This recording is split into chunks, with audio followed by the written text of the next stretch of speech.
नमस्कार दोस्तों, आज हम एक सवाल को सीखने का प्रयास करेंगे जो कि साधारण ब्याज और चक्रवृद्धि ब्याज। जैसा कि सवाल में लिखा है 20,500 की राशि को 4 वर्ष के लिए 20% पर साधारण ब्याज पर निवेश किया गया और फिर उससे प्राप्त राशि को 2 वर्ष के लिए 10% की दर से चक्रवृद्धि ब्याज पर निवेश किया, तो उससे जो प्राप्त चक्रवृद्धि ब्याज होगा हमें उसकी गणना करनी है। तो इसको बनाने का मैं आपको 2 तरीके से बताऊंगा। एक तो ट्रेडिशनल मेथड जो कि हम लोग बचपन से पढ़ते आ रहे हैं, और एक स्मार्ट मेथड जिसे मैं यूज करता हूं।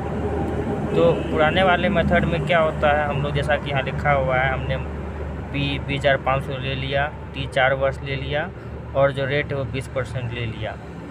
तो इससे साधारण ब्याज किस तरीके से निकालेंगे, जो फॉर्मूला होता है वो लिखा हुआ है, आप जानते होंगे। हमने सारे वैल्यू को पुट कर दिया जिससे कि जो ब्याज आया वो 16,400 आया। अब ब्याज को अगर मूलधन में जोड़ दे तो हमारा मिश्रधन यानी कि अमाउंट निकल जाता है, जो कि कितना हो रहा है 36,900। अब इस पर हमें चक्रवृद्धि ब्याज निकालना है। तो चक्रवृद्धि ब्याज में अमाउंट का जो फॉर्मूला होता है वो ये होता है, हमने इस फॉर्मूले पर पुट करके अमाउंट को निकाल लिया, जो कि हमारा आंसर आ गया है 44,649।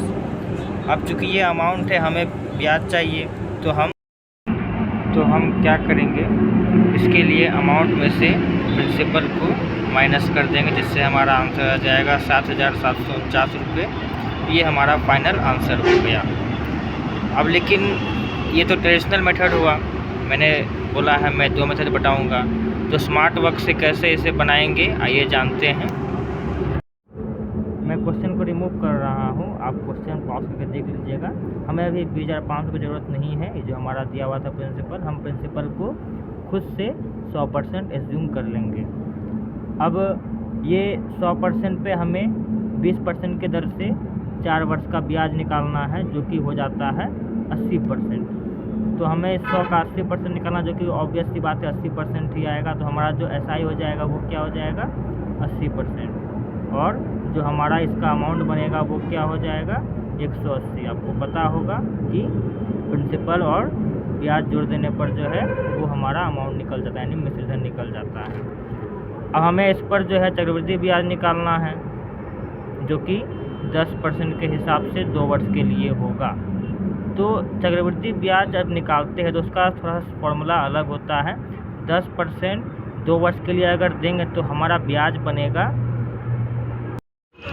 10% 2 वर्ष के लिए जो हम निकालेंगे तो वो 21% हमारा ब्याज आएगा। अब ये कैसे हुआ, इसे बताने का थोड़ा सा अगर बताऊंगा तो वीडियो ये लंबा हो जाएगा, तो इसके लिए आप कमेंट कीजिएगा, मैं वीडियो बना दूंगा। तो हम अगर कंपाउंड इंटरेस्ट निकालेंगे इस 180% का, तो 21% निकालेंगे तो हमारा वो फाइनल आंसर आ जाएगा। लेकिन हमें ये नहीं चाहिए, ये तो हमने एज्यूम किया था 100%, हमें निकालना है 20,500 पे। तो हम इस सेम चीज़ को जो है अप्लाई कर देंगे, यानी 20,500 से गुना कर देंगे। अब ये 180% आपको पता है, परसेंट उड़ने के बाद नीचे 100 बैठ जाएगा। तो 100 बैठा दिया हमने, और ये जो था पहले वाला इसे पुट कर दिया। अब हमें बस कटाना है, ये डबल 0 काट देंगे, ये भी 0 काट देंगे, ठीक है। इसे 2 से काट देंगे और इसे 5 से काट देंगे। तो ये है, बस हम मल्टीप्लाई कर लेंगे तो हमारा आंसर आ जाएगा 7,749 रुपये, जो कि हमारा परफेक्ट आंसर है। हालांकि ये इतना कैलकुलेशन नहीं करना पड़ता, ये सारी चीज़ आप अपने माइंड में कर सकते हैं जब आप प्रैक्टिस करेंगे तो, ठीक है। मैं इन सारे सवालों को 10 से 20 सेकंड में सॉल्व कर लेता हूँ।